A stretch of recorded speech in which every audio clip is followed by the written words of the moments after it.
אשרי כל משפחת ביתו, כל אחד הוא יבכו, מקובלת תפילתו לפני אלוקים. אשרי משפחת. Avec la permission d'Hachem, je vous souhaite une bonne journée.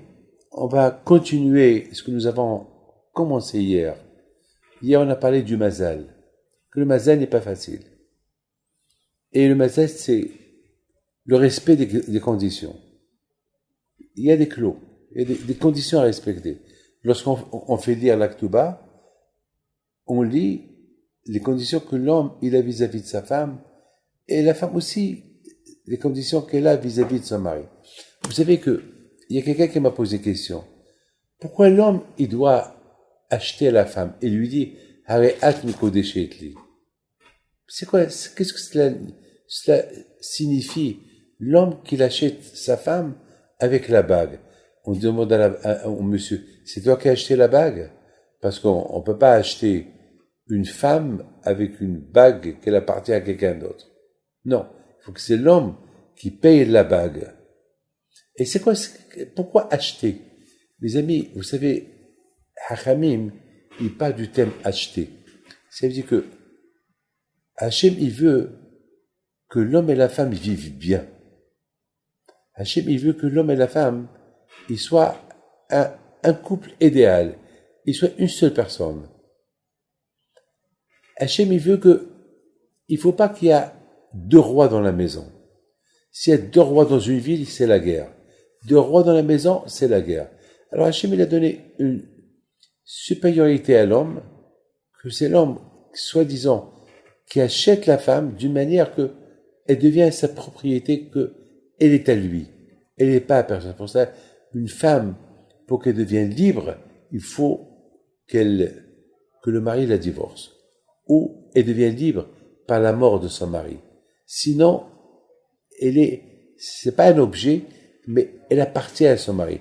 Tout ça, c'est pour la préserver. C'est comme moi. Si j'ai un diamant, je vais le protéger. Je vais tout faire, je ne vais pas jeter le diamant.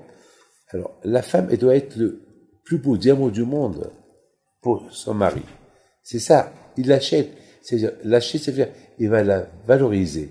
Voilà, tu es la mienne. Et la femme, elle dit, elle est heureuse. Bon, hier, j'étais à un mariage, avant-hier, et lorsque le mari la regarde, avant de lui mettre la bague, il lui disait, je vous donne la parole d'honneur. La femme, elle tremblait, elle pleurait, et je crois que je lui ai dit, et j'avais peur qu'elle tombe, tellement qu'elle était émotionnée de ces belles phrases que le mari lui dit. Voilà, tu es ma femme. Voilà, je te sanctifie pour moi. Tu m'appartiens. C'est des belles phrases que l'homme dit à sa femme. C'est pas comme il y a des gens qui disent, ouais, c'est comme on achète un objet. C'est pas vrai. C'est valoriser avec cette bague-là. J'achète quelque chose, voilà, avec toutes les millions de femmes qu'il y a dans le monde. C'est toi que je choisis. C'est la valoriser. Donc, la femme, elle est heureuse, elle est contente, elle est super contente.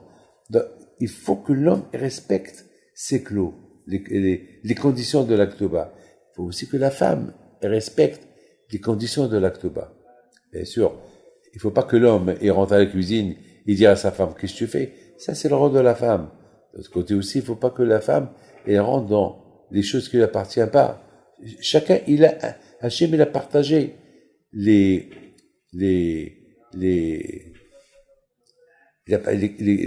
vie du couple. Chacun, il a une mission à faire. Et les deux, ils ont une mission à accomplir. Et dans le respect. Il y a une femme qui me dit, David, je n'accepte pas que mon mari, il soit supérieur que moi. Je dis, madame, calme-toi. C'est toi la supérieure de la maison. D'ailleurs, ton mari, il est en plus. Parce que tout le temps, ce que tu veux acheter à la maison, c'est toi qui choisis. Oui ou pas? Elle m'a dit, c'est vrai. Je dis, qu'est-ce que tu veux? C'est vrai qu'on donne à l'homme, voilà, un titre, tu es le monsieur de la maison, mais la femme, ce qui est le plus important dans la maison, au niveau décoration, au niveau tout presque, c'est la femme. C'est la femme. Donc je lui dis, Je dis à cette femme, Madame, calme-toi. Donne à l'homme le titre, parce que c'est lui l'homme. C'est lui qui t'a acheté, c'est lui qui t'a marié, c'est lui qui t'a choisi, c'est lui qui t'a mis la bague. Laisse-le sentir cette priorité. Mais au fait, avec ta gentillesse, tu as ton mari dans tes mains, tu as ton mari dans ta poche, et tu peux faire de ton mari ce que tu veux. Et tout cela, mes amis, pour le shalom de la maison. Ne croyez pas, mes amis, que le shalom, c'est quelque chose qui est...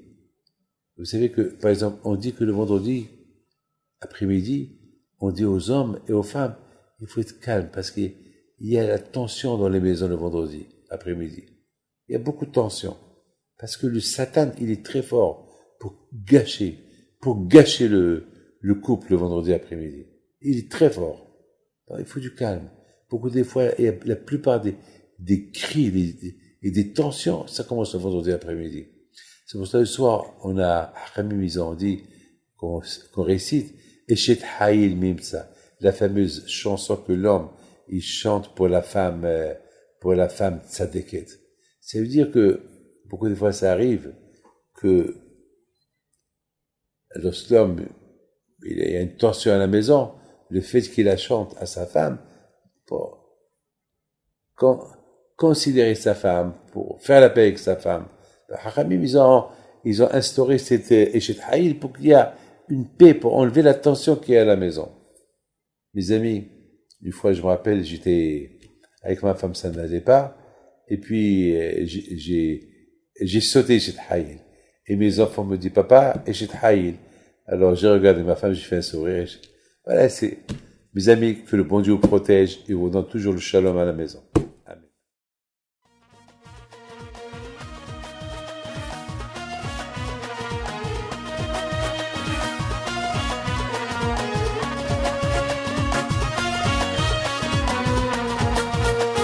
نوضوا يا ناس صغرتو على ربيع حي بنتو وقف لنا زي خو